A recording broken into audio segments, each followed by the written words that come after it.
Instruisez-vous par une comparaison tirée du figuier. Dès que ses branches deviennent tendres et que les feuilles poussent, vous connaissez que l'été est proche.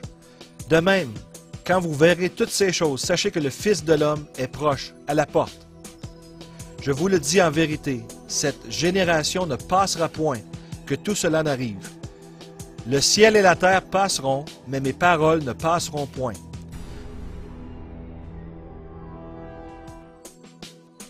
Pour ce qui est du jour et de l'heure, personne ne le sait, ni les anges des cieux, ni le Fils, mais le Père seul. Ce qui arriva du temps de Noé arrivera de même à l'avènement du Fils de l'homme. Car dans les jours qui précédèrent le déluge, les hommes mangeaient et buvaient, se mariaient et mariaient leurs enfants, jusqu'au jour où Noé entra dans l'arche, et ils ne se doutèrent de rien, jusqu'à ce que le déluge vînt et les emporta tous. Il en sera de même à l'avènement du Fils de l'homme.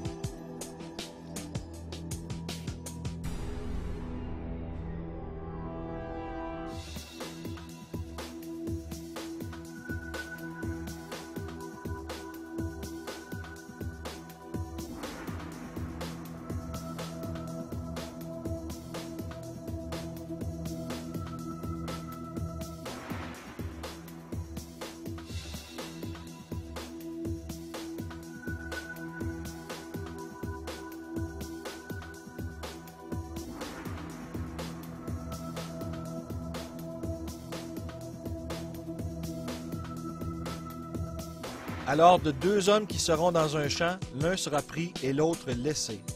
De deux femmes qui moudront à la meule, l'une sera prise et l'autre laissée. Veillez donc, puisque vous ne savez pas quel jour votre Seigneur viendra.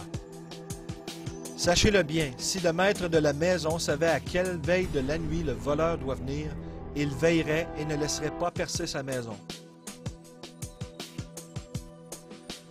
C'est pourquoi, vous aussi, tenez-vous prêts, car le Fils de l'homme viendra à l'heure où vous n'y penserez pas.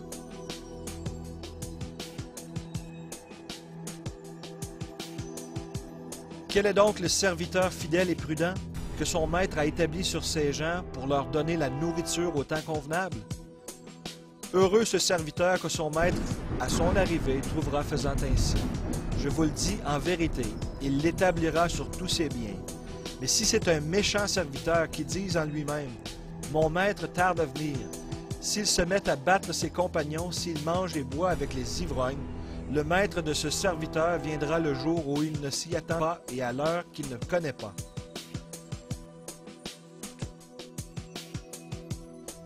Il le mettra en pièces et lui donnera sa part avec les hypocrites.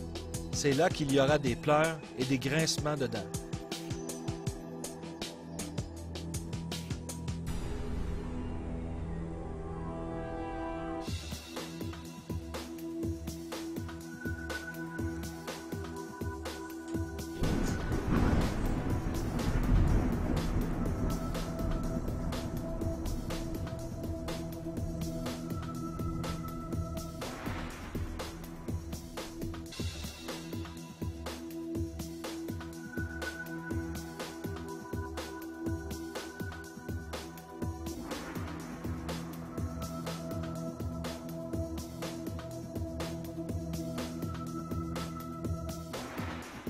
Jésus a dit, « Voici, je me tiens à la porte et je frappe. Si quelqu'un entend ma voix et ouvre la porte, j'entrerai chez lui, je souperai avec lui et lui avec moi. »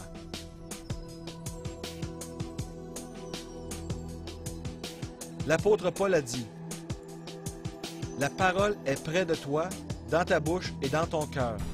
Or c'est la parole de la foi que nous prêchons. Si tu confesses de ta bouche le Seigneur Jésus, et si tu crois dans ton cœur que Dieu l'a ressuscité des morts, tu seras sauvé.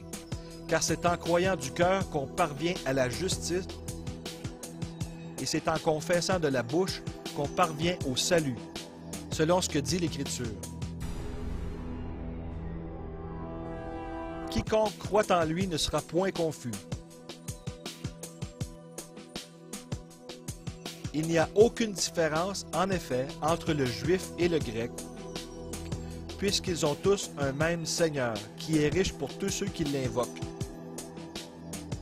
car quiconque invoquera le nom du Seigneur sera sauvé.